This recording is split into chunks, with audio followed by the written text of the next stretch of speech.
Um, but many of you know that Jigar was the loan program officer in the Biden administration, giving out billions and billions and billions of dollars to interesting projects. So we're going to get into that. But he's done so much more than that.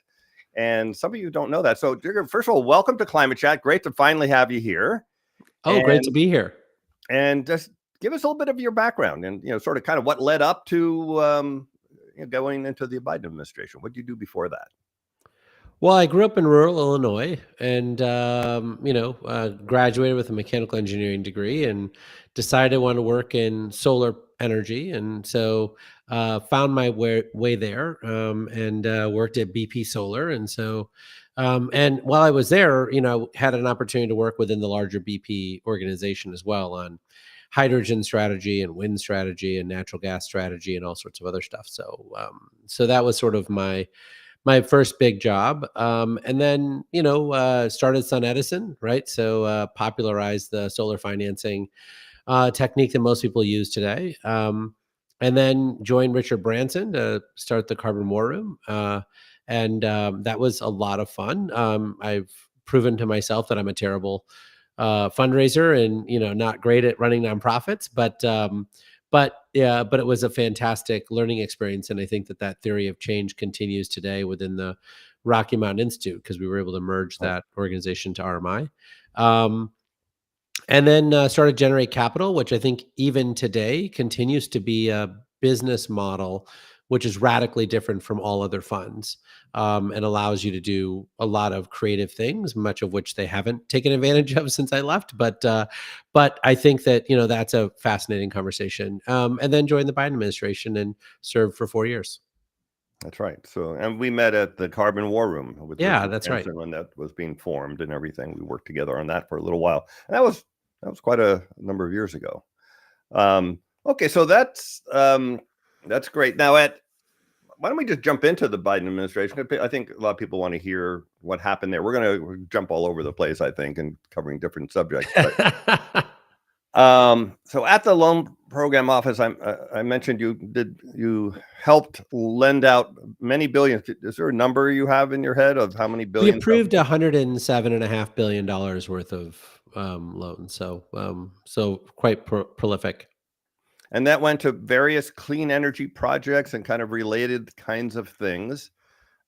Well, there were lots of things that qualified, right? So, we had everything from restarting the first nuclear power plant here in the United States to hydrogen storage in Delta, Utah, to solar microgrids in Puerto Rico, and then everything in between, right? Battery manufacturing facilities, critical minerals facilities, and so it was quite a diverse set of projects, and so quite proud of being able to support entrepreneurs doing big things here in this country again. And what were some of the more, I don't know, like interesting, exciting, or perhaps impactful? Take your pick, or maybe all of the above.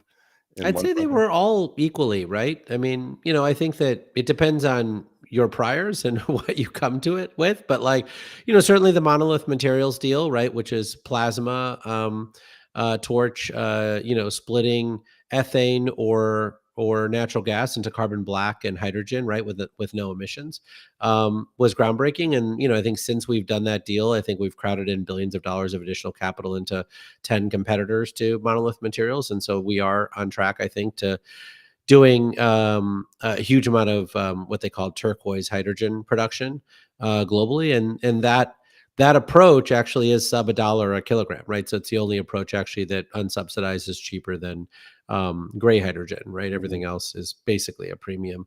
So that, I think, setting that thing off is fantastic, but also onshoring and reshoring battery manufacturing, right? We have 200 gigawatt hours of additional battery manufacturing facilities up and running in this country because of the work that we did. And we've got, Lithium Americas off to the races in terms of producing high quality lithium without all of the environmental degradation that happens in China.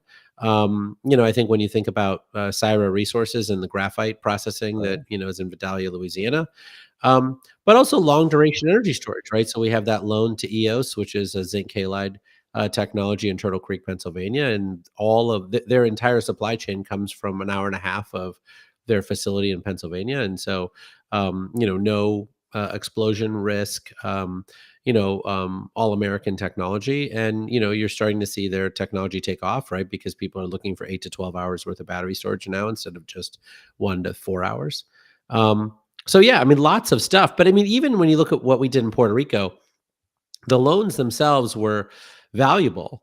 But what was really valuable was teaching Wall Street how to underwrite these loans, right? And so now you're seeing a huge amount of projects getting funded by Wall Street in this solar microgrid space that they were heretofore afraid to do, right? And so after we did $1 billion worth of those, I think you saw a lot of the Wall Street firms go, "Oh, I guess we were dumb and we should have done those things beforehand." But we needed the loan programs office to go first. A little bit like Generate Capital, it was sort of the same model. That Yeah, I you mean, were first to finance these new projects and then made them acceptable for the broader totally. I financial. mean, like the project finance space is filled with people who are followers, right? There aren't that many people who get paid enough to be leaders. Hmm.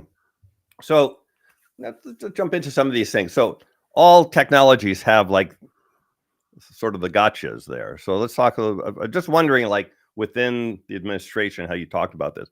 Hydrogen, for example, is a very powerful indirect greenhouse gas, 10 to 30 times more powerful at warming than CO2 is, because it eats up the hydroxy radicals that Sure. destroy methane. Is that ever actually brought up, or is it hydrogen just viewed as this, you know, pure clean technology? Well, I think that there are two distinct conversations, right? One is a commercialization of technology conversation, and then there is a gigaton scale conversation, right? And Hmm. I think the biggest problem that most advocates have is that they conflate the two because they believe that there's not enough money to do both, right? And so that if you support hydrogen, then somehow their favorite technology gets short shrift, which of course is completely untrue, right? I mean, there's enough money to do all of it. So I think this is where people really have a problem. And hydrogen was the worst of all of it, right? I mean, the environmental advocates really screwed themselves in a big way. When you think about the three pillars stuff with 45V, right? There are so many extraordinary concepts that never got off the ground. And as a result, like we have destroyed hydrogen innovation in the world for the better part of 10 years, right? I think it'll Hmm. take another 10 years before we figure out how to decarbonize 100 million tons of hydrogen production that we live with right now every year, right? And so we have 100 million tons of production every year using gray hydrogen, which, when you look at all of the great ideas that we had, whether it was blue or pink or green or turquoise, Mhm. a lot of those companies had a lot of momentum in 2023, and they've now lost it all because of stupidity from advocates. Hmm. Well, it sounds a lot, by the way, it's very similar to what happens with the choice between carbon removal and renewable energy. Like there's a fixed budget for saving Well, and they're civilization. dramatically different investors, as you know. Like Right. nobody who invests in renewable energy would ever invest in carbon capture, right? They're just not the same people, right? I Mhm. mean, look at Bill Gates. Bill Gates has never invested in renewable energy. He's never wanted to invest in renewable energy, but he invests in all sorts of other things, which is great. But like he's not interested in renewable energy, right? And so the investors are just completely different investors, right? And so the thing that bothers me about advocates broadly is that they believe that somebody who's doing a science project or a first of a kind deployment Mm. needs to be, strangled in the crib, Yeah, which yeah. makes no sense to me at all. Like build the first 3 locations, see how it goes, see what the cost reduction curve is, all that stuff. And then when you need to build 100 facilities, yeah, Mhm. we should have that argument around policy, right? And what we should be spending incentive money on, right? But we shouldn't be strangling, whether it's nuclear or whether it's geothermal or whether it's critical minerals or whether it's whatever. I think that the first Mhm. of a kind deployment commercialization work should be free from a lot of these bigger topics Mhm. at that stage. Mhm. Yeah, okay. By the way, was the carbon capture covered in your Sure, program we numbers? did the Wabash facility, which was the Trump administration finally closed a loan and wired money out of it. But I think that that deal is carbon has carbon sequestration associated with it. So we certainly had carbon sequestration projects that were eligible under our program. We didn't do a lot of them just because so many of them required so much time to get their Class 6 wells and all that stuff that like they didn't hit the finish line while I was still in office. Okay. And how about solar radiation management? Did it ever? Any of those come No, up? geoengineering doesn't really have a business model per se that comes through the loan office, right? That's So true. that's more of grant funding, and frankly, the biggest problem with geoengineering, I would say, is governance, right? And we worked on that a lot at the Carbon War Room when I was there, right? We Hmm. co-published a really fantastic report with the Royal Society of the UK to grapple with these issues, and then worked at Asilomar to, put together some of the ethics conversations around that and what people should do. At the time, if you remember, Paul Allen was alive, and he was rattling all sorts of things that he wanted to do unilaterally, and we were like, wait a second, like, it's one thing to drop a few iron filings into the ocean just for experimentation. It's another thing to actually say that, you're so powerful and so amazing that you can solve all the world's problems without governance. I was at that Asilomar conference. Yeah. That was pretty cool. Okay, for the audience, there was an Asilomar conference. I think it was Like um, 2012, maybe yeah, 2011, 2012. something like It was one that. of the Yeah. first geoengineering conferences where it was really focused on real geoengineering.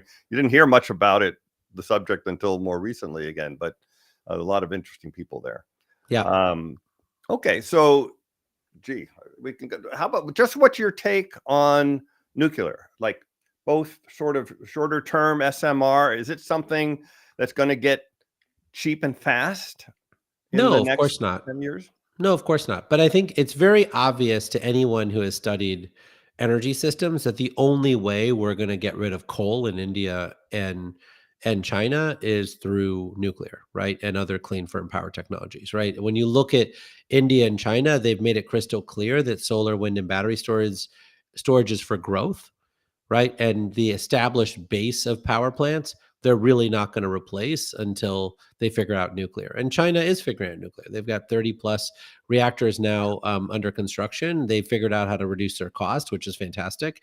It's still much more expensive than their coal, but in general, I think they believe that they're going to get their costs down to a point where they find it acceptable to shut down their coal and replace it with nuclear, which I think is great. And I think you're starting to see that same realization in places like the US and other places, because we did a lot of work and showed that when you have a lot of clean firm power generation, you don't have to overbuild the grid by 3x, which, by the way, we can't seem to even keep up with the grid as it is. Like, I mean, the total number of miles that we built in the transmission sector, new miles in the last 5 years, has been atrocious, right? So if you're not going to build more transmission lines such that you can waste it, right, by building 3x the transmission, only using it a third of the time, then you have to use what you've already built far more efficiently. And that means, putting power through those lines 75% of the time. But so what about batteries? I mean, in terms of firm power, like they dropped 90% in the last 10 years, might drop another 90% in the next Batteries are 10 years. fantastic. I think you and I both know that batteries are fantastic, Sure. right? But ultimately, batteries are, best used on, sort of like day to day, week to week storage, right? They're not really designed for seasonal storage. And so when you think about the cost of a system, if you've got power sources that are generating power 92% of the time, like nuclear power, or geothermal could fall in the same bucket. Hmm. Hydro generally doesn't run that way, even though it could. Um, then it makes your batteries a lot more cost effective on both the generator side and on the demand side, right? Remember, batteries are used for a variety of purposes. I mean, there's, I don't know, like 8 or 9 different things that they can get paid to do. But Right. the main thing that we need batteries for is to get way more out of the distribution grid, right? So we were talking just about transmission, but the Hmm. distribution grid is that last mile that Hmm. serves your neighborhood. And right now, that last mile is sized so that everyone can turn everything on at the exact same time. And so Hmm. as a result, much of our distribution grid is used 15% of the time, right? Hmm. Such low capacity utilization. So as 3 of your neighbors put in more electric vehicles or heat pumps or whatever it is, the utility chooses to pay $100 million to upgrade your distribution circuit for 3 electric vehicles, right? Now, the better way of doing that is to have demand flexibility or batteries at the distribution substation, et cetera. But utilities are more comfortable putting batteries at transmission substations, right? Hmm. Hmm. And so they are currently not solving for the number one thing that batteries can do, which is to dramatically reduce electricity rates at the distribution circuit level, right? And Hmm. so that is where batteries are focused today. They're not focused on making solar and wind 24 by 7 dispatchable power plants. And that's not a great profitable use case for batteries, even if batteries came down in cost by another factor of 2.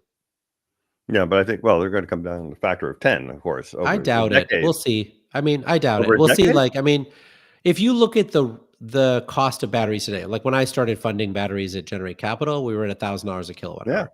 Today, the battery itself is around $69 a kilowatt hour, right? Not the exactly. system, but the battery itself, right? Of Mhm. that $69 a kilowatt hour, the raw materials in that battery is roughly three-quarters of that cost. And so there's not that much more you can reduce. So if you look at the best technologies in the world, like Sila Nano and all these other extraordinary technologies Mhm. that dramatically increase density, right? Doubles the Mhm. density of lithium ion batteries. They're not projecting that you would actually reduce the battery cell cost much more. They're saying that you would reduce the package cost more, right? Because you could get Mhm. twice as much battery in the same footprint. So, the package cost today is $200 a kilowatt hour. And so you could reduce that even more to $150 a kilowatt hour, maybe. But I don't think people are suggesting you get to $15 per Well, how kilowatt hour about battery. sodium batteries? For Like, not example, dense for enough. Like, sodium's never gonna make it compared to zinc halides and all those other technologies. I I think when I you meant, by think the way, about not for fixed storage. I don't mean for EVs because no, no, no, there's for sure, but I'm just saying, like, when you think about comparing sodium with zinc halide batteries, like, zinc halide has no, volatile chemicals whatsoever, and you can, like, get all the materials that you need for dirt cheap, within an hour of Turtle Creek, Pennsylvania. So, like, I just think I'm not against sodium batteries, but I just wanna make sure that we're crystal clear. Like, I am so proud of the fact that we have had 95% cost reductions in wind, solar, batteries, absolutely. whatever, right? But to suggest that we're going to have another 95% cost reduction from where we are today is like fanciful thinking. It's not needed, frankly, to be able to solve the grid's problems. Like when you think about the Edison Electric Institute currently believes that they're going to invest $1.1 trillion into the US grid between 2025 and 2029, right? That's their stated goal on their website, right? Mhm. Half of that is maintenance capex, right? Stuff is old, needs to be replaced. Fine, we're not going to fix that. The other half is growth capex, so $550 billion of growth capex. Today, $50 billion worth of batteries can replace all 550 billion of that growth capex, right? Mhm. And so, like today, the batteries at today's cost, $250 a kilowatt hour for utility scale and $550 a kilowatt hour for CNI batteries, can basically replace $550 billion worth of capex, right? So that's pretty damn cost effective, Yeah. 90% cheaper than what they're planning to do now. It doesn't have to be 5 billion to unlock that use case. So, well, speaking of that, actually, so far on a global net basis, I know there's differences in different countries and regions. 100% of renewable energy has gone to supply new energy demand. That's right. We More know than that that, because actually. Yeah. fossil fuel emissions are at a record high. So, by definition, it hasn't reduced fossil fuel emissions. Well, And I don't know that that's true, to be clear. Like, I mean, both things can be true, right? One is that in the first half of this year, we added about 403 terawatt hours of renewable energy that's mhm, new, and demand increase was about 369 terawatt hours, right? So we exceeded demand increase in the first half of this year. And then nuclear was another 33 terawatt hours. So you add that to the 403, I mean, you're wasn't really that talking only about electricity though? I'm just talking about electricity, Yeah, right? yeah. I'm So talking about energy, right? no, Because I know, but I mean just climate doesn't care what electricity, we right? do with the electricity only, Well, right? climate may not care, but I think the math actually matters, right? And then separately, we need to figure out how we actually electrify more faster, right? And so Yeah, we're now up to 1 in 4 vehicles globally being electric vehicles, right? That doesn't displace the existing fleet, but it means on the new side, one yeah. in four are going in, which is good. I think you're starting to see, a huge growth in heat pumps in the United States. And so, for the first time ever, like, heat pumps are now exceeding, natural gas based equivalents in terms of new deployments. I think you're starting to see advanced heat pump water heaters going in Mm, at record numbers, right? Which is 70% less electricity consumption than resistance electricity water heating, right? So I think you're starting to see on the margins, right, that we are really winning on the electrification side, but that then leads to more growth, right, which then leads to more pressure on yeah. new production, which I think we're up to the challenge on, right? So I think that to me, this is a good news story. I think that the reason why we've had such a hard time reducing fossil fuels is because the solutions that we were pushing 10 years ago were inferior to the solutions that we have today. So today, I think most of the world views going 0 to 60 in 2.6 seconds to be better in an electric vehicle than in a fossil fuel vehicle. I don't know that that was Mhm. true 10 years ago, right? But today they believe that, right? And they now have affordable options. You can buy a used Tesla Model 3 right now for $15,000, right? Which is fantastic. And you can buy a new Chevy Blazer for $33,000, right? And so that wasn't true 10 years ago. So I think that we all just need to recognize that we in the climate solutions movement took longer to bring the cost down to the masses than, folks had in their initial PowerPoint deck for their venture capitalists. Well, yeah, except that in reality, it's been cheaper for a long, long time because we're comparing it to fossil fuels that are highly subsidized and don't pay their true cost. So when you look at But you weren't going to fix that. what was that? You weren't going to fix that. I Well, mean, as much no, as not the people use that, entrepreneurs. No, I'm kind of tying it back now to the Biden administration. So no, but I'm just saying, look at the Australian administration or look at the Carney administration in Canada or look at the yeah, EU, right? These are all places that have dabbled with carbon prices for a long time, which is how you would, mhm, level the playing field, right, with fossil fuels. And right. it's been an unmitigated disaster. Like when you think about politically, the people who put those prices in lose their job. And so, Well, like, what yeah. what Well, they're message are not you going doing to? it the right way, by the way. Well, Even whether they're Canada, doing it, which had the right kind of fee and dividend approach, you have to send out a British separate check Columbia was a saying, disaster. Just to be clear, they had a fee and dividend approach and was a disaster. Like no one can suggest that British Columbia was a success story. I'm just saying there are but okay, but that's that No, no, but Dan, the reason I say things in absolutes, not because like the yeah. gray areas don't exist. The reason I'm saying this is I want to make sure that climate advocates Mhm, don't start drinking their own Kool-Aid, right? Like, look, I think like we tried price on carbon, it didn't work. When you look at what the Europeans are doing right now to mhm, decimate their industrial sector with their carbon pricing, mhm, it's not working, right? It's not like you're seeing a huge amount of heat pumps going in right now on the industrial scale, even though it's totally cost effective. You've got, like LNG coming in at $15 a million BTU, right? Or thermal batteries, right? From Antora and some of those mhm, folks. It's mhm. not like they're doing billion-dollar business in Europe right now, right? But they should and they could. I think that we all have to recognize that the amount of work that it takes to take these old stodgy industries and move them into the next generation of technology, right, is something that is a different set of tools than putting a price on carbon. Well, by the way, how about just get rid of the fossil fuel subsidies? Do it. I'm No, pretty no, well, sure it's you're not going to mean I fail, but like okay, you I'll should do do it. it. I agree to do it, but unfortunately, I'm not in You the can't get the administration. votes. And the Democratic Party, for Right. instance, tried to do it, and what they did instead was destroy 9 Senate seats in the United States that they're never going to get back.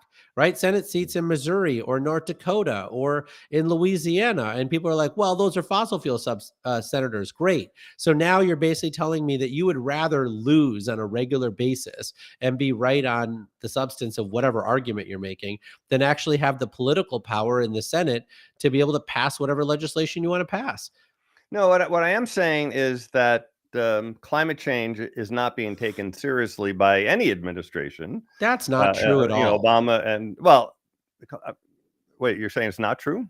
Of course, it's not true. The suggestion that like the Obama administration or the Biden administration didn't take climate change seriously is ridiculous. What we're saying though is that like every single idea that advocates came forward with was a political loser. Not only Okay, was it a political loser, it was literally just lighting yourself on fire is how okay. bad the ideas were. And anyone who actually supported Waxman Markey, for instance, which was a total political loser, right? It was just like we are going to Well, it wouldn't have been an manufacture effective, credits, policy right? anyway if it passed. Totally. We were going to manufacture credits out of thin air, give them for free at billion-dollar scale to large corporations who didn't need them. And we were going to basically like bribe them into doing the right thing, right? I mean, like, of course it was a political loser and it resulted in Donald Trump becoming president in 2016. Like, because people were like, why are we just transferring money to rich corporations? No, because it was a. I agree. By the way, that was a bad I song. know you agree, but I'm just saying that, like, the thing that bothers me the No, most no, about no, no. these Wait, let's not get off of conversations. that though, because that's one direction. The other direction is Obama and Biden administration both increased fossil fuel production, right? Of course they did, because it was a huge political winner. Huge Correct. political winner. But well, political winner, but climate loser, right? Would you agree with that? No, not necessarily. Really? I think that in general, we have to recognize that the way in which we are going to succeed at making this transition occur faster is by actually reducing the cost of fossil fuels. For a long time, people thought that we needed to increase the cost of fossil fuels. I'm telling you, we need oil at $50 a barrel all day. What that means is now the tar sands in Canada don't pencil. The Arctic Hmm. oil doesn't pencil. Fracking doesn't pencil. The only thing that pencils at $50 barrel of oil is, the existing stuff that's conventional, which is about 75 million barrels a day globally. And we use about 105 million barrels a day globally, right? So that means that 30 million barrels a day wouldn't pencil if we were able to get gasoline costs down to whatever it is, $2.50 a gallon. And then what you realize, as you know firsthand, is that 20% of Americans drive over 20,000 miles a year. Those super users should move to electric vehicles next week, but we designed policies to help people who only drive 7,000 miles a year. Why did we do that? Instead of having a $7,500 EV tax credit, we should have said we're going to double the deduction for people who drive for a living, Uber drivers, Lyft drivers, salesmen, whatever. And we're going to say, instead of writing off 55 cents a mile for gasoline powered vehicles, you get to write off $1.10 per mile if you're driving electric. Right then, the guy in Palo Alto driving 7,000 miles a year with his Model S doesn't get the same benefit as the person who's driving a Tesla Model 3 driving 50,000 miles a year, right? But, like, that's smart policy, right? We should have done that. But, like, the notion that the way that we're going to get to the energy transition is by hurting poor people on purpose, that is a bad political strategy. Well, by the way, Jim Hansen agrees that we're going to succeed when the price of oil drops to zero. I That's know that Jim Hansen agrees, but, yeah. like, but I'm just saying But that is not the conventional wisdom that folks in the climate movement discuss. but also what Jim Hansen agrees is that we're going to be hitting 2 degrees 2030, and we had a program here how it's possible, not that it's going to happen for sure, but a reasonable probability we're going to hit 3 degrees by 2050 or so, which is I just want to ask you, what's your thoughts on what kind of world is it at 2 degrees and 3 degrees, and within the It's not a world. administration, is that kind of discussion go on, or is there a feeling that there's a status quo 10 and 20 years from now? No, I think those of us who've studied climate are absolutely worried. And those of us who, like me, have 10-year-old children are completely worried, right? So, like, I mean, I agree. But I think it's important to recognize that there are 8 billion people in the world, right? And we have an entire generation of people who have been moving to the right over the last, 15 to 20 years because of mistakes that people have made on lots of issues, whether it's immigration or other things, right? Like, it's important to recognize that, like, getting a politician to agree with you isn't the same thing as making sure that that politician is doing smart things so they can stay in office, because they're not really worth much to you if they get voted out of office, right? So part of my challenge, as you know, is that I worked very hard on getting the Paris Agreement done in 2015. I personally went around the world and helped convince China, India, South Africa, and Brazil that this was the largest wealth creation opportunity of our lifetimes. You remember that, like, the conventional wisdom in the 2009 Copenhagen negotiations was this was only going to be a little bit of sacrifice to be able to, like, save the planet, right?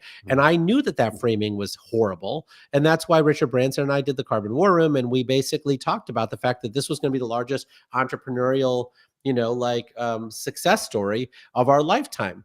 But then what happened was Bill Gates destroyed the media narrative by going on stage with Obama in 2015 and saying, this is all about mission innovation, right? That like the stuff that we have now is not worth deploying at scale, and that instead we need to innovate our way out of it. We all love innovation. I'm not against us investing more in R&D and clean cement, clean steel, hard to abate sectors. But in 2015, you and I both know that everyone in the world knew that solar panels had come down in cost and that we were basically on track to this breakthrough, right? Right. But we wasted 10 years. We wasted 10 years not deploying it at scale, not figuring out the policies to go from a 5% penetration rate to a 50% penetration rate. And it wasn't until the Ukraine conflict in 2022 that the Europeans took 25 years of practice and deployed a ton of cool stuff in 2 years, Yeah. right? I mean, 60% of Russian gas was displaced by energy efficiency and heat pumps. Only 40% of it was replaced by LNG imports, right? But that narrative hasn't gotten there. We could have done that 5 years earlier, right? And it would have made everything more affordable. Like the thing that bothers me the most in this moment is that we have to focus on the list of things that have a 95% cost reduction that has already occurred and deploying those at scale. And instead, I would say the vast majority of climate advocates have their top 10 policies memorized for the commercialization of technologies that are out of the money. But if you talk to, Well, I don't know about Governor that. Spanberger or Governor Sherrill elect Sherrill in New Jersey and said, what are the top 5 policies that you would pass this week to like help reduce electricity bills 20% by 2030? Most climate advocates don't have that list memorized. But you talk about it like it's the climate advocates asking for too much or something, and they blew Well, it I don't think politically. they're asking for Well, too you much, kind of just not the said right that kind of things. thing. That's why Trump is in office. But there also is this other aspect: is that the fossil fuel industry owns most of these politicians, gives them lots and lots of money, spends I mean, I don't millions know and that millions that's of dollars true, on but sure. disinformation to make these climate policies look bad, right? Sure, of course they do. Like, look, I'm So not it's not like suggesting it's like, I mean, I don't know. It's not like climate advocates have the ear of everyone, and then they give these bad advice, and boom, it all falls apart. I mean, that's not what's happening look, here. I'm not suggesting the climate advocates are at fault in terms of like the greater narrative. I mean, the fossil fuel industry has spent tons of money on, like spreading misinformation, and it's roughly 5 times more than the climate tech industry spends on Right. its own advocacy, right? But what I'm saying is that when people come to me with ideas that they control, right? Because I don't control the fossil fuel industry, but when people come to me with ideas that they control, and those ideas lead to more expensive prices for poor people, right? I Mhm. tell them to go back and drop new ideas. And for a long time, people didn't do that. People said, "Oh yeah, I guess a little bit of pain on behalf of poor people is fine." And that's not fine. And all of us need to have greater humanity here around the fact that energy is essential to a modern lifestyle. And so we Mhm. need to make sure that our deployment of technology is actually in line with affordability. We we And, we by the should way, have you should done tell that. this to the Trump administration. They're going I against am what telling you're that to the saying. Trump administration, and they are completely batshit. When Yeah, you think about like what they're doing right now, it is the exact opposite of affordability. I of course. I call them out all the time on that. But Yeah, I just think it's important for all of us to recognize, right, that if you want to win elections every single year, right, mhm. you need to be on the side of middle class and poor people who are suffering from a high energy burden and make sure that their costs go down. And frankly, the biggest place where we can make an impact is on vehicles. It's not on electricity, right? Like when you look at a household's energy burden, the vast majority of their energy burden comes from refueling at the pump. It doesn't come from their electricity bill. Although those are going up too, but that's a um, let's get back to this 2 and 3 degrees. Because yes, right now, people, and this is obviously true, that people care about the here and now. They care about their current budget of what they're spending today on food and energy and everything. And 2 weeks out, certainly 10 years out, is not on the horizon, doesn't work politically, even though they might even intellectually understand that this thing called climate change is coming. But scientifically, we know uh, that it's way worse than even some of the climate science. IPCC says. I mean, the measured data shows that warming's accelerating. That we are on track for 2 degrees next decade, not 50 years from now. And this is going to be utterly catastrophic. Period. I mean, it's just look at look, I Jamaica mean, right you and I now, are or very North sober. Carolina. It's already happening, and this is nothing yet, right? This is nothing compared to what it is at No, two, you and I two are and a very half. sober about what's coming. Right.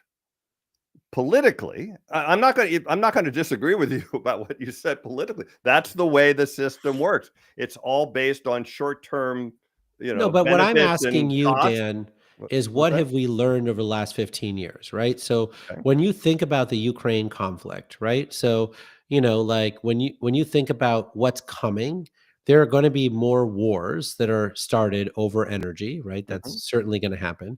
When that happens, are we ready to deploy climate solutions at scale, right? Like the whole look, when you think about World War II, right? FDR and his man from General Motors was waiting for, Pearl Harbor or something like that to occur because they knew that something was going to happen that convinced the American people we had to get into the fight. But for 3 or 4 years, we were not allowed to get in the fight. But Right. they were ready and they had all these plans drawn up and they had talked about stuff. And so when we got hit, right, they immediately went into action and we generated so many airplanes and so much stuff and whatever. And like we changed over our entire industrial capacity. That's my job, right? My job is to make sure that all of these climate solutions have a supply chain that is like, done first of a kind deployments, now at commercial scale, et cetera, so that when the proverbial shit hits the fan, we can 10x, right? Well, it's Mhm. hitting the fan now. And you see countries like Ethiopia now banning internal combustion engine vehicles because electric vehicles are cheap Yeah. and they have surplus electricity production in Ethiopia. And Mhm. so they don't want to import finished goods like gasoline and diesel and use their fixed currency to do that. I mean, Pakistan, after China's Belt and Road Initiative let them down with their power plants, converted 25% of their entire grid in 3 years to solar. Right? We Mhm. could replicate that next week in 50 countries. So, what is it that you and I should do together to replicate that into 50 countries? There are certainly companies like Sun King that's doing $600 million worth of 2-year financing in the marketplace today, right? To help the 700 million people in the world who are in extreme electricity poverty move to, more modern, services. You've got electric vehicles being imported into all of South America and other places, right, from China. And so when you think about how fast we could convert the entire world supply chain over the next 5 years, it's breathtaking. And the question is, what is it that you and I should do to actually move trillions of dollars of additional capital into those markets to make their lives better? We are Mhm. at that moment now where we are the ones who control trillions of dollars, right? It's us that actually most of the pension funds and others trust when we give them recommendations, right? We're the ones who are the best at putting together the PowerPoint and the thesis and then hiring the right analysts and doing all that stuff to do that. So, what is it that you and I are going to do to accelerate the deployment of these solutions such that we crash global oil prices like Jim Hansen wants us to do, right? That we crash LNG prices globally as Jim Hansen wants us to do, right? Like, how do we make his vision come true? Well, really. So what you're saying, by the way, obviously, I'm excited about what's happened already in terms of it took solar panels over 30 years, like dropping 99%, whatever, Right. and the growth in the last 10 years, where the price of renewables dropped below fossil fuels in many applications. Again, mostly electricity, but like we could replace all fossil fuels for electricity like really soon, and save trillions of dollars doing it. Right. And there are Fantastic. a lot of That's countries fantastic, who want to do that. but we're still on track for but the climate doesn't really care about how Well, but much the climate renewables isn't going we to be make. It helped cares about through. how much fossil fuels we emit. And eventually, I totally agree that as really cheap renewables and other clean energies skyrockets, it's going to finally eat away and get the price of fossil fuels down. Another way, but even then, once a shit hits the fan, the shit hits the fan for the next, thousands of years. It doesn't stop hitting the fan. Well, of course it does, right? And you and I can only Wait, do it what we does? control. No, no, of course, of course that the CO2 that's already in the atmosphere takes many, many years to start to abate and all that Yeah. stuff. So some of the Mhm. warming is built in. But all I'm saying to you is that I meet 30-year-olds, right? Mhm. 35-year-olds that are, betting it all, starting a new company, doing that stuff. And what they need from me is 100% of my help to unlock all of this capital and other things to go their way, right? And if I don't do that work, right? If I'm so selfish that I basically am like, well, I'm only going to do it if I make a 10x return on my money by investing in you, right? Then they don't succeed at scale, right? We already have thousands of people around the world who are working in Nigeria and Ethiopia and other places. Mhm. We have thousands of people around the world that are working in every US state and county, right? And they need our help, right? A lot of the jurisdictions that you and I have a lot of influence over are not doing the right thing at scale. They're just not.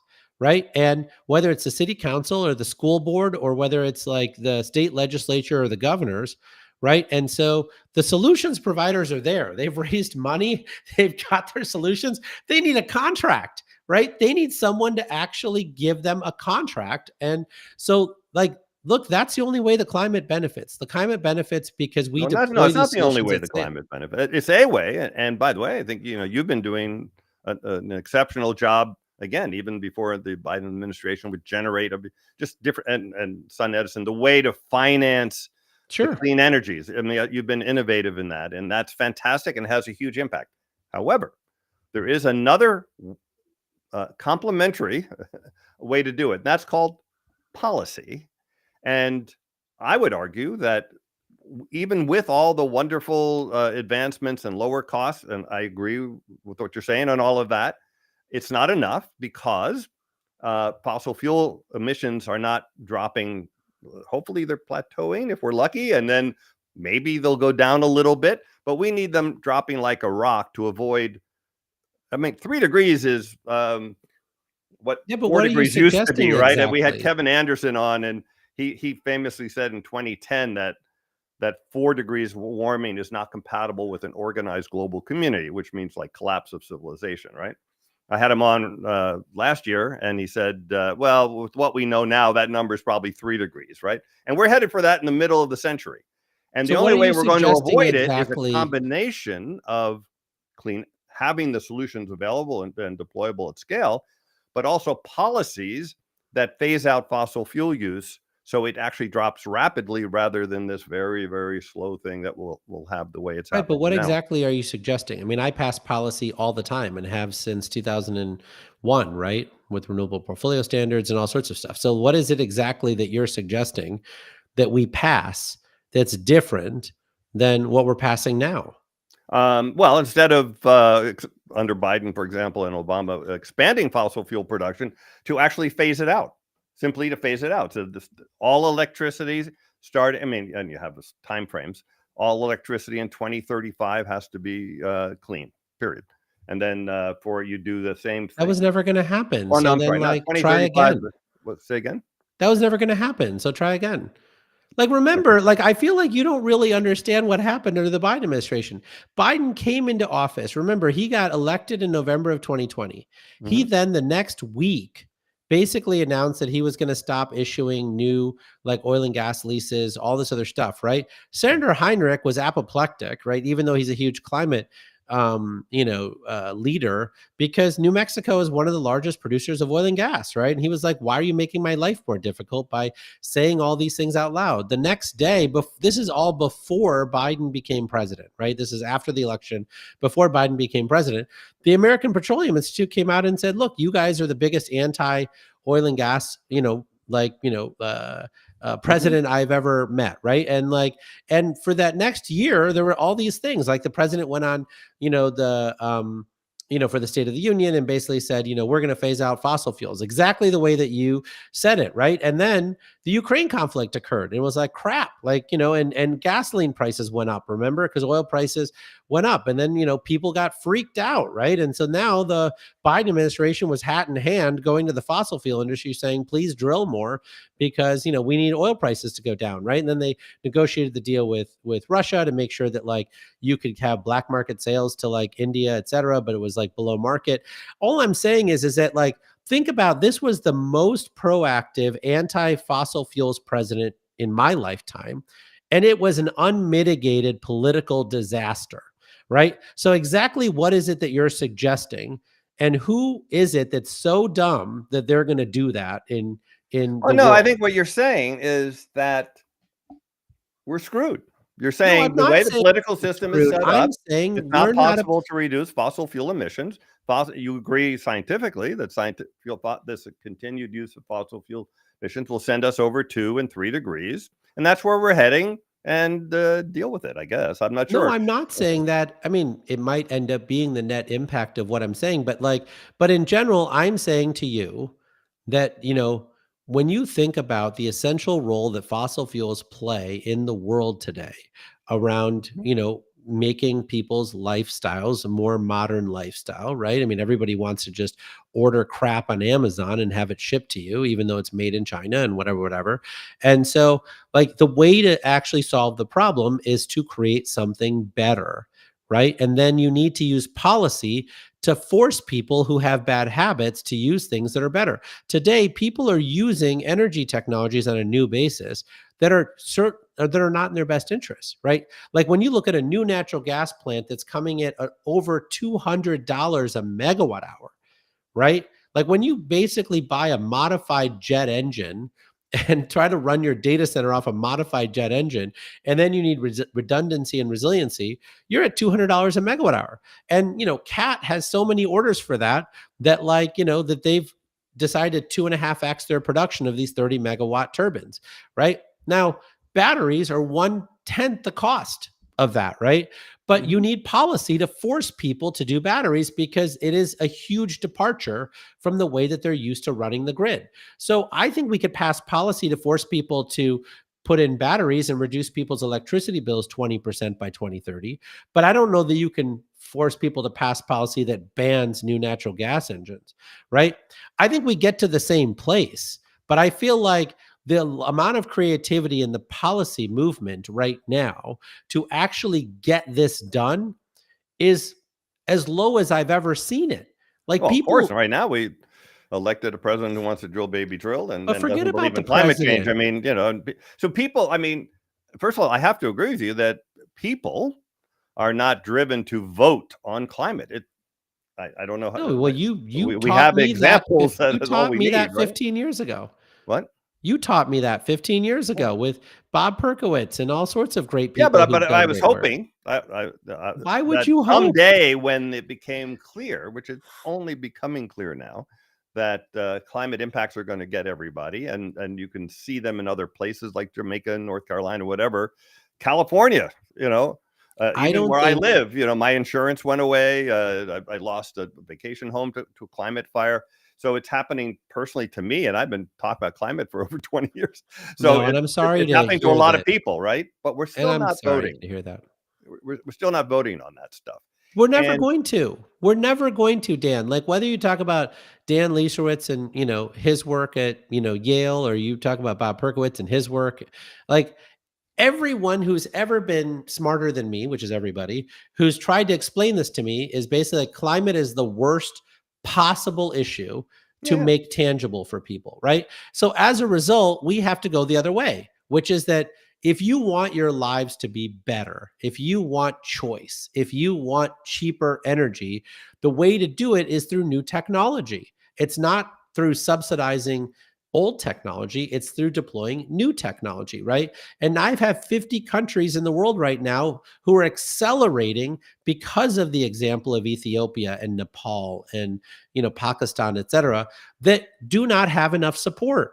When you talk to the aid agencies in Europe, they're not providing enough technical assistance to these 50 countries to help with the transition. When you talk to, for-profit companies in the United States, they're not working to sell their solutions in these countries, even though they desperately need them.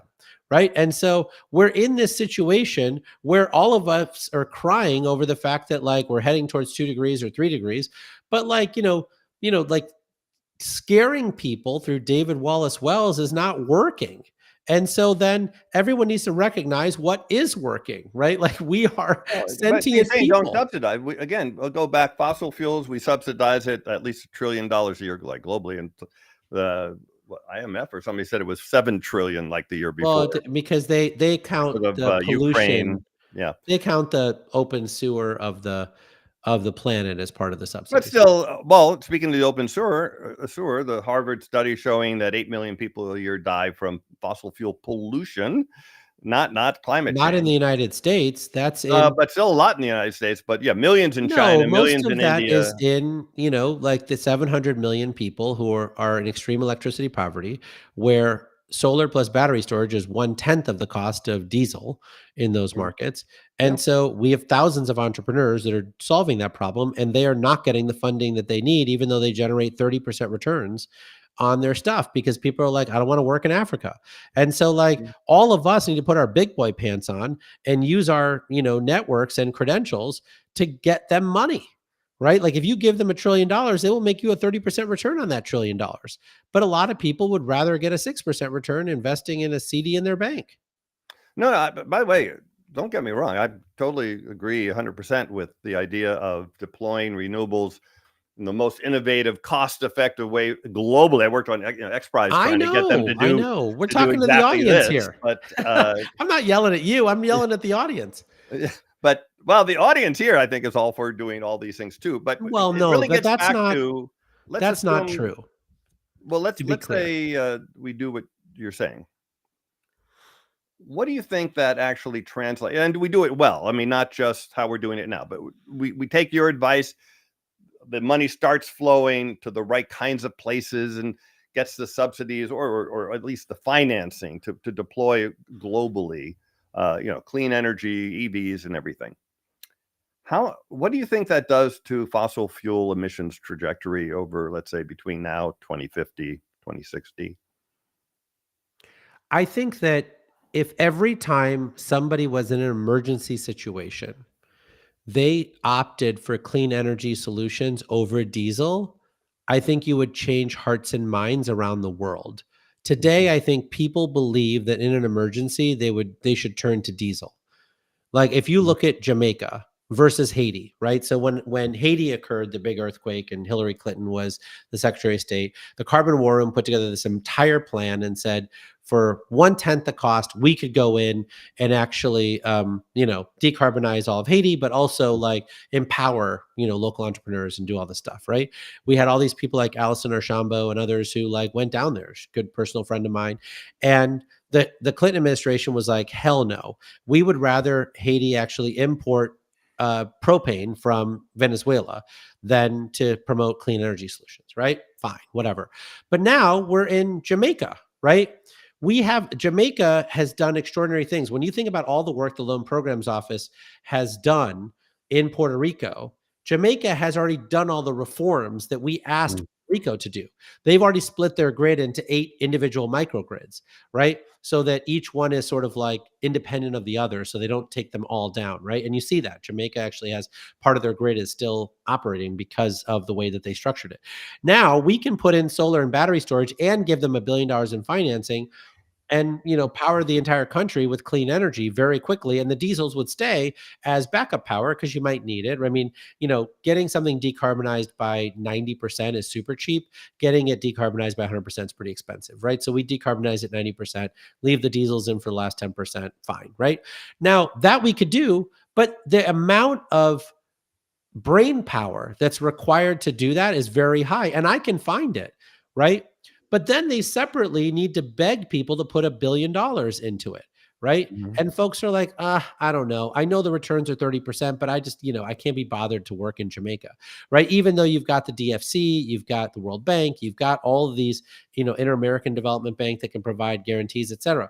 And so a lot of us need to call in favors from our friends to say, hey, why are you replacing all of the diesels in Jamaica with more diesels, right? Mhm. Now, if we successfully did that, which Chris Shelton over at AES did all this extraordinary work in Puerto Rico, that work can be fully transferred and AES could do that.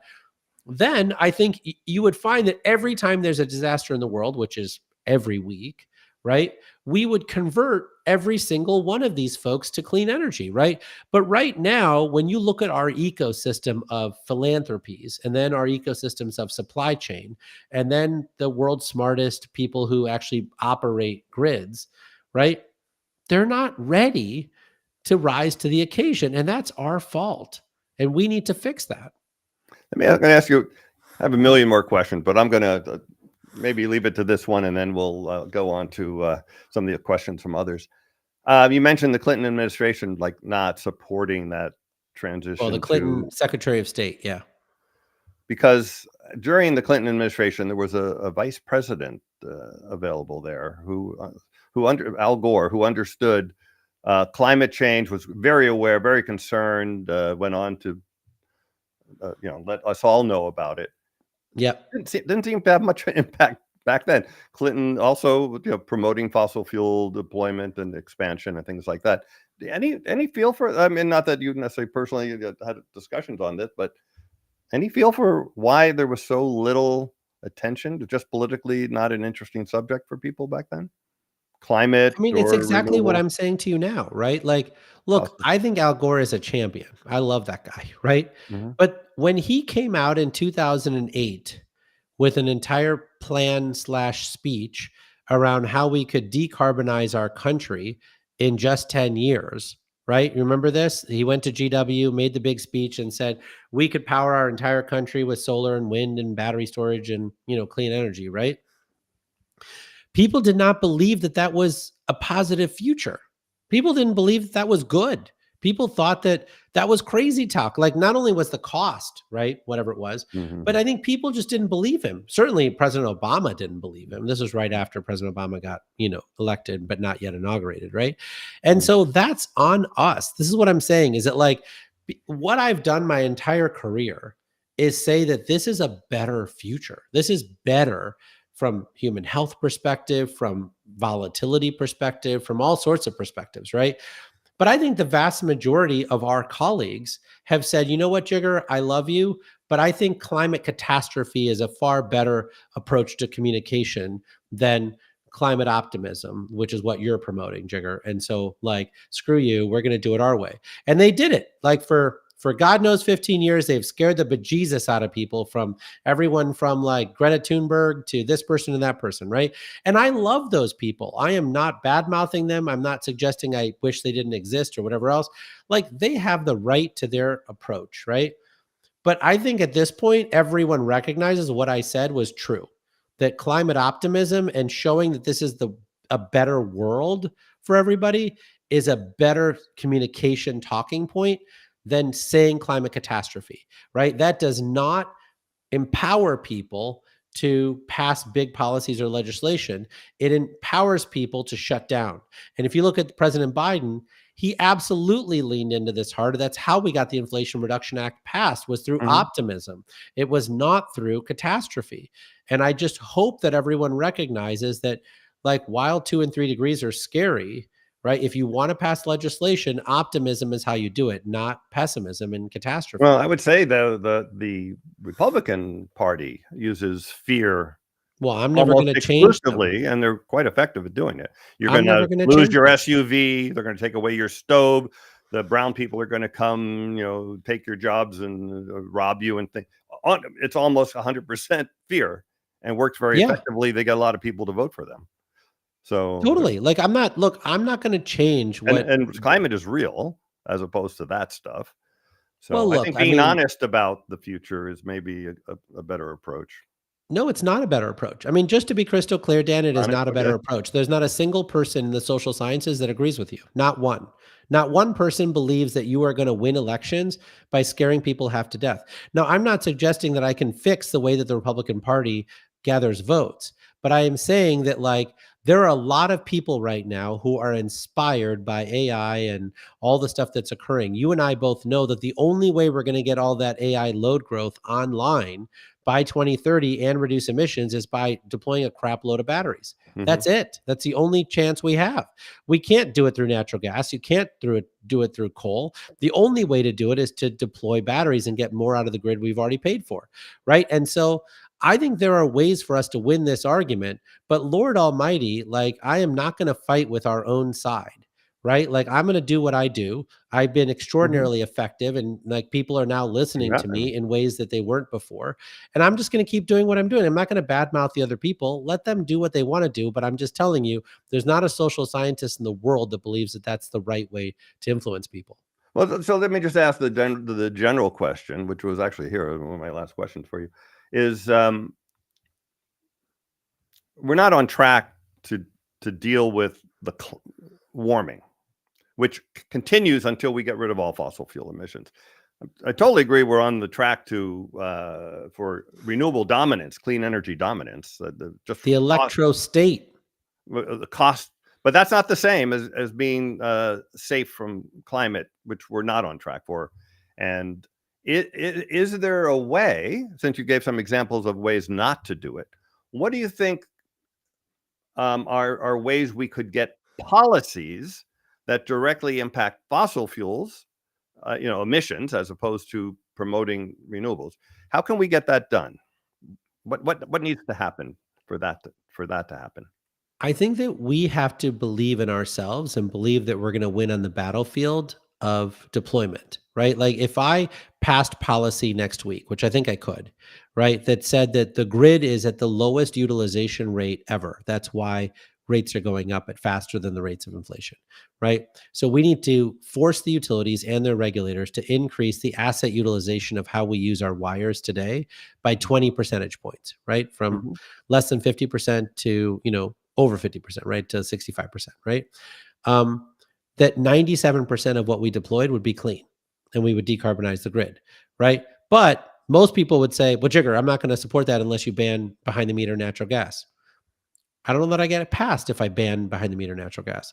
But like, I think if you passed a policy measure that said that the utilities and their regulators have to now be forced to use what we've already paid for more efficiently and reduce people's electricity bills 20% by 2030, the vast majority of that would be done with batteries and solar, right? And Mm-hmm. so that's the kind of policy we have to lean into now. We have to lean into the stuff that is enabled by 95% cheaper stuff, right? Like, I just think we have to lean into that, right? And the same thing is true in commercializing geothermal and nuclear, right? I mean, and so I think that we are on track now, right? In a way that's 10 years late. And I think we could have done this in 2015, but Bill Gates stood in the way, whatever. And now we're going to like move to saying innovation, yes, but we're really focused on deployment of technologies that save people money at gigaton scale, right? And I think that we have the workforce, we have the capital, we have a lot of that stuff in the West. And then separately, I think we need to focus on international markets. There are 50 markets ready to go right now who desperately want us to come with our big guns, and we have been shy. Okay. I have a million more questions for you. The great discussion, by the way, really fascinating. We're going to bring in Stacy, and Stacy's maybe has a question for you, and then we're going to take a look at maybe a few questions from our YouTube folks. Hey, Stacy.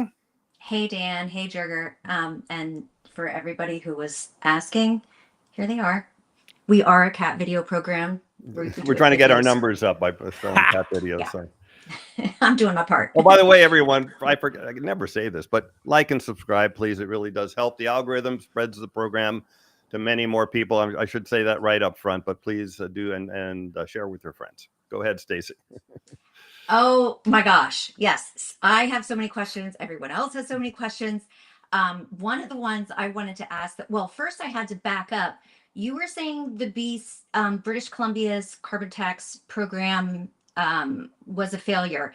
They called it fee and dividend, but it wasn't fee and dividend. Fee and dividend is when you get a check in the mail, and they did it through tax rebates, and that is completely different. People don't see it, they don't feel it. It is not fee and dividend. So I just wanted to clarify that. Is that your understanding? Because that's what the Google told me.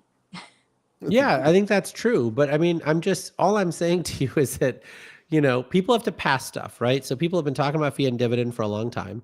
We have whatever we have, British Columbia, et cetera, right? And it didn't work. Just want to make crystal clear. It did not send the signals necessary to deploy solutions at scale. It didn't work. It just like it was on this side, and then the deployment stuff was a separate set of policies, right? Setting a price on carbon just doesn't work. And it hasn't worked for decades. Okay. I like Dan, believe it could. I wanted to ask the funding. So Chelsea Sexton worked with you, and I know her pretty well. She's awesome. Yeah, she is.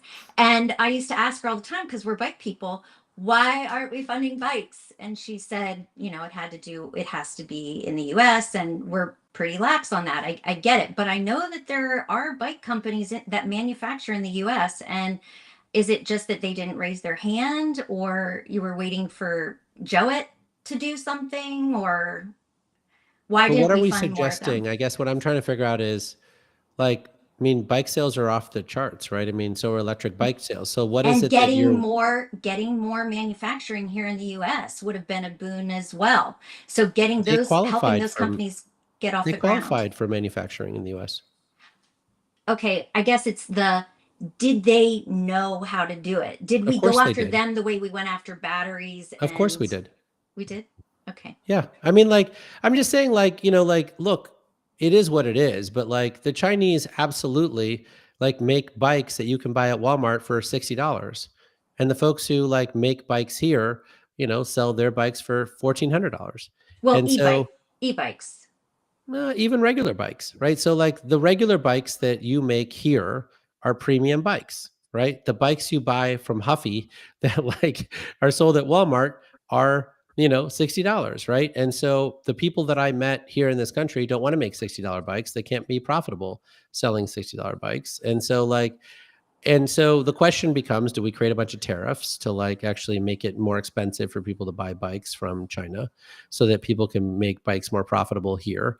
Or do we like just focus local manufacturing here on premium products? Or, how do the American people want to structure, this particular issue, right? Because we can go through this on 10 different sectors, right? Furniture, clothing, lots of things. So we have to pick and choose, right? So there are certain areas So that why we've don't we chose. do that on EVs? Why are we banned from getting cheaper EVs, but not from getting cheaper bikes? Because there are a lot of people in the National Security Council, as well as the National Economic Council, who recognize that having a strong automotive supply chain is the key to our national defense posture. And if all of those guys went bankrupt and we moved all of our auto manufacturing to China, we would likely be unable to just make basic military equipment. And so they decided that they wanted to subsidize automotive supply chains in the United States. But Okay. under the Democratic administrations, they have admitted that climate change is one of the biggest dangers for our defense. Yeah, Yes. Sure. that's why they protected our EV supply chain. Okay, Stacey, I'll we're be going to go to back. Eli for a bit, and then when we come back, we'll get some of the YouTube questions. Okay. Yep. Here we go. And Eli, welcome. What's your question for Jigar? Thank you. So a lot of what you've been saying seems, perhaps not coincidentally, to be rather well focused, to be a message to that lines up with what both political parties learned from the elections last Tuesday, that affordability is really, really critical going forward for both parties. So I wonder, how much have you been working to get the organizations that political representatives and people who would like to be political representatives more familiar with this message, like Act Blue or other organizations? Well, I mean, I think that when you think about where we've been in the past, right? I think that there has been an alignment where the electric utility executives are the largest donors to governors, right? So whether it's Democratic governors or Republican governors, right? So, and most governors just don't care about any of these energy issues, right? So ultimately, they like basically refer to the executives from the utilities as their main Sherpas through a lot of this stuff, right? And I think that when you think about where we are today, we are finally breaking through. So, both I think Governor elect Spanberger and Cheryl have recognized that the utilities are not the way in which this is going to succeed, right? That they have been holding back the deployment of technology. And now they're going out to another set of experts to try to figure out what other solutions they have to make electricity bills more affordable. Now we're putting our ideas in front of them, right? Whether it's the deployment of batteries or whether it's rooftop solar or whether it's, demand flexibility programs through virtual power plants or grid enhancing technologies to get way more out of the grid that we've already paid for, all of that stuff. And these are new concepts for them. Like they've never heard of these concepts, right? And so now the question becomes, how much are they going to spend in terms of their political power that they just got from the election on these big topics? And we're giving them courage, right? We're getting the state legislatures to tell them that this is a great idea, right? I mean, we got 15 climate champions in Virginia elected into the Virginia House of Delegates. We're too short from a supermajority in the House of Delegates. But the Senate in Virginia is only 21-19. So we got to figure out where the votes are for getting these things passed, right? And we have to do all the work. I mean, the governor is going to do a little bit, but they're not going to do a lot, right? And so they want to make sure that the votes are already lined up before they move forward, right? And I think when you think about just how complicated this stuff is, I get the fact that people are frustrated. And they're like, Jigar, why doesn't people just understand? They don't. And so we're doing the work. Most of these governors don't know the difference between DC and AC power. They don't know the difference between distribution grids and transmission grids. Okay. And Eli, thanks. We're going to head back to Stacy and get into some of the YouTube. Okay. There are so many good questions. Oh my gosh. One of the ones that was more of a commentary around what early on in the conversation you were saying about how anything that advocates do is a losing battle, and that they're costing elections. And to Brian's point, if we could win political battles but lose the planet, so how do we explain that to our kids, that it's okay to make these trade-offs and jeopardize not just them, but people and children all around the world? I mean, you can't, right? It's fundamentally dissonant, right? Like, I mean, I don't tell my 10-year-old that these things are politically tough. I tell my 10-year-old, we are using the natural capital of the planet in unsustainable ways, and that we all need to find a better way to, coexist with the national capital, right? That is in the world, right? That being said, I'm just saying to you right now that, that I don't think it's climate advocates, by the way, that have lost us elections or whatnot. I'm saying that to the extent that climate advocates push solutions that make affordability more difficult, then they don't have a lot of support for their ideas. Yeah, right. but And everything gets dirt cheap if we would just shift where the money goes. I mean, how much do we give in fossil fuel subsidies? How much do we spend on defense?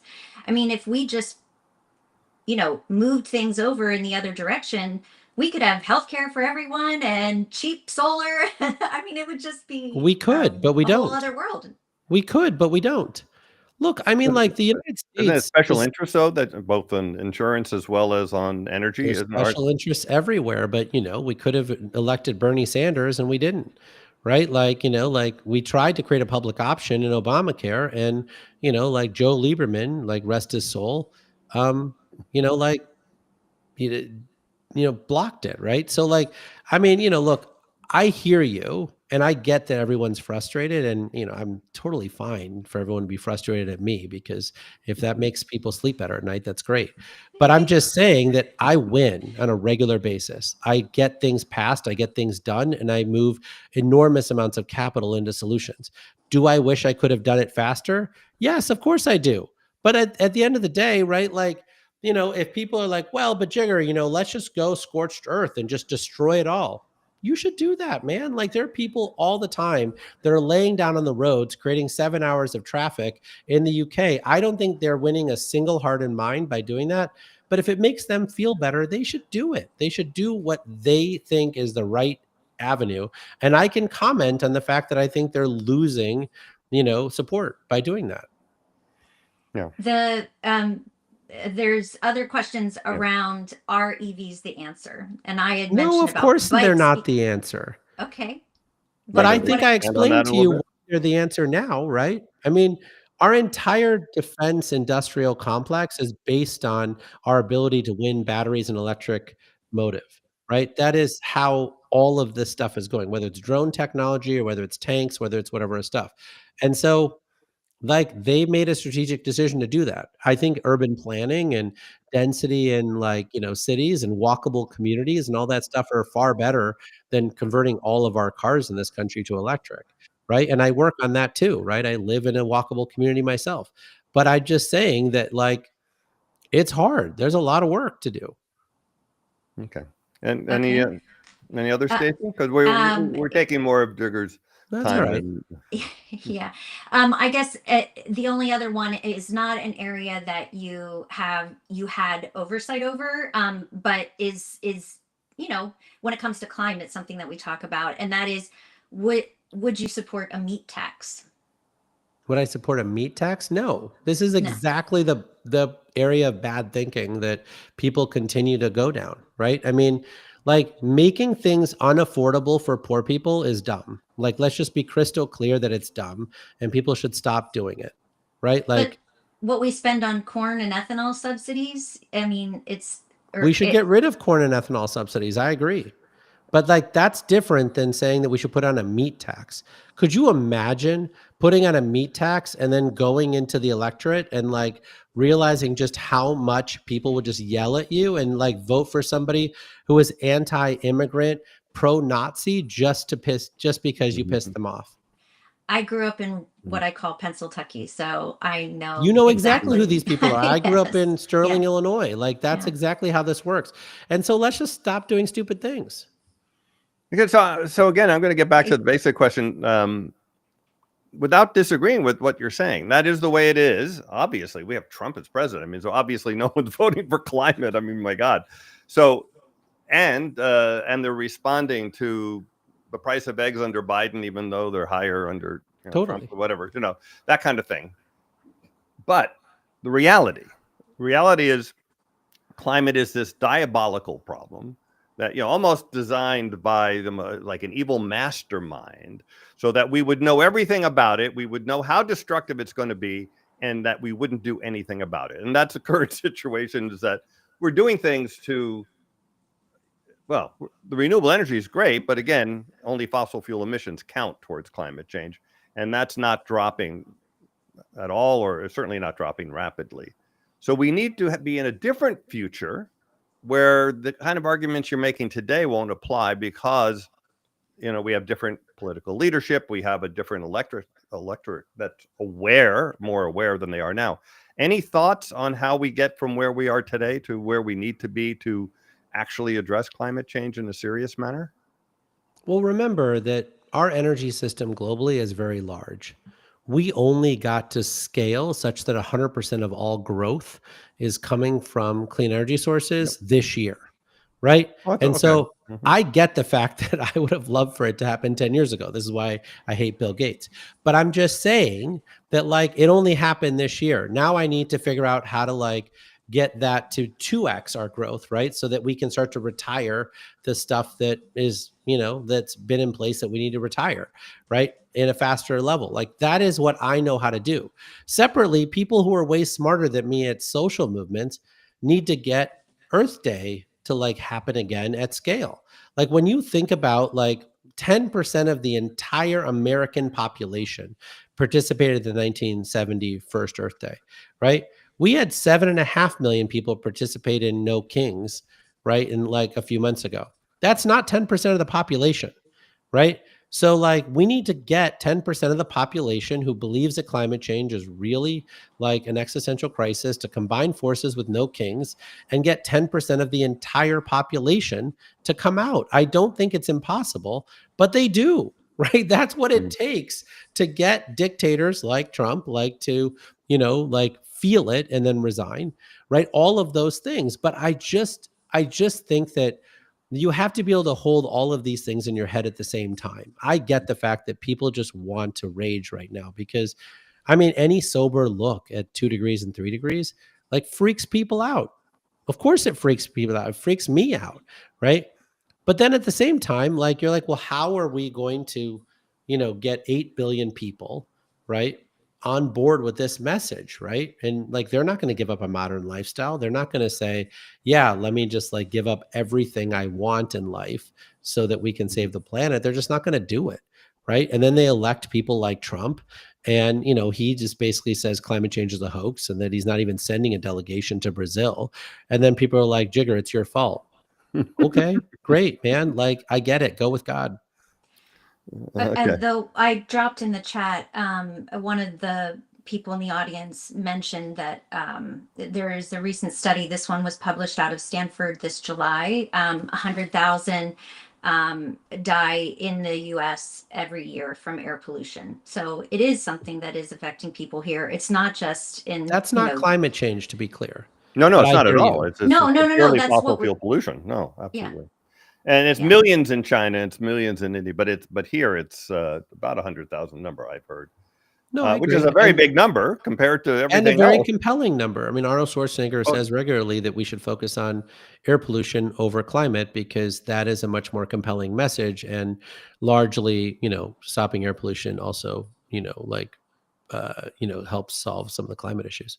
well, here on Climate Chat, by the way, in addition to interviewing folks like yourself and climate scientists, we do actually spend a lot of time with communicators like David Fenton, Yeah, of course. George Marshall, and others, because this problem that you're identifying, which we're very aware of, the public isn't engaged like they need to be, and we are always trying to figure that out. And that seems to be maybe the hardest part of all of this. Actually, is the understanding the climate. We have a pretty good handle on that. It's We do probably have a worse good than handle. we've heard, but we're getting more information all the time. Solutions, as you're pointing out, are abundant and cheap and getting cheaper. And if we do the right things financially, we can deploy them even faster.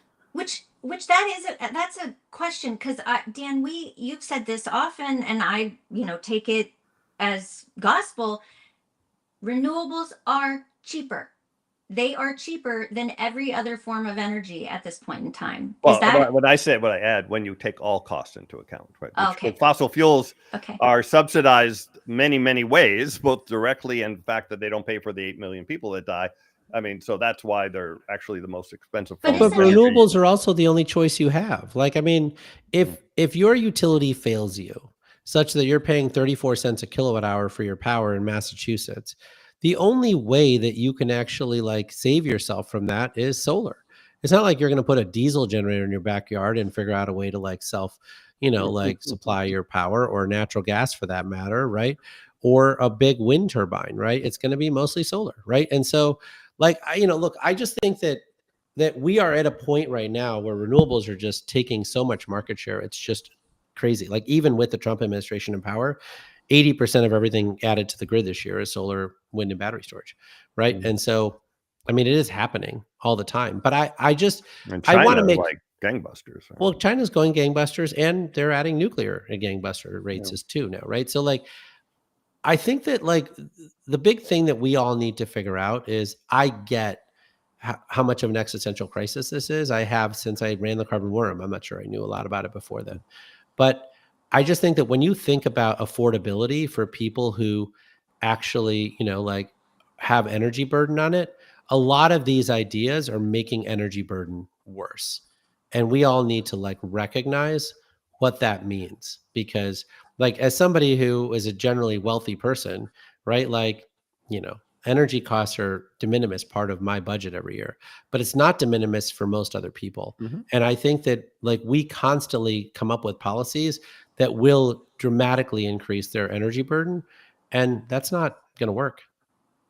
Well, again, I've given a TEDx talk on this, but if you do fee and dividend correctly, I then hear you, but pass it somewhere. 70% of the folks make money on it. So I promoted that, but like pass it somewhere. I was not able to. Maybe you can succeed where well, I I think it's failed passed miserably. in certain forms, but they didn't understand the marketing aspect of it. You That can you, say whatever you want to yeah. say, Dan. I'm pretty sure they understood all of it and failed. I'm pretty sure they couldn't get people on side. I think BC wanted to make it fee and dividend and they couldn't get it to the finish line. Yeah. Right? And so it is what it is. Like you and I can disagree, but I'm just saying like there are lots of places around the world where climate is a big deal. Like in Europe, it still pulls like top 3. So if you want to like actually pass fee and dividend, do it. Go Well, get there they started Europe. with a cap and trade, and they made it closer and closer to fee and dividend over time because cap and trade doesn't work I get very it, well. but I'm just saying, like, if you can't make it happen at this point, Dan, I'm pretty sure it's because it's pretty damn hard to get it done.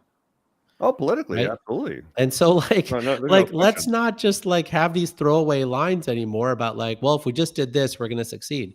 Because you and I have tried to pass some of these things and we've failed.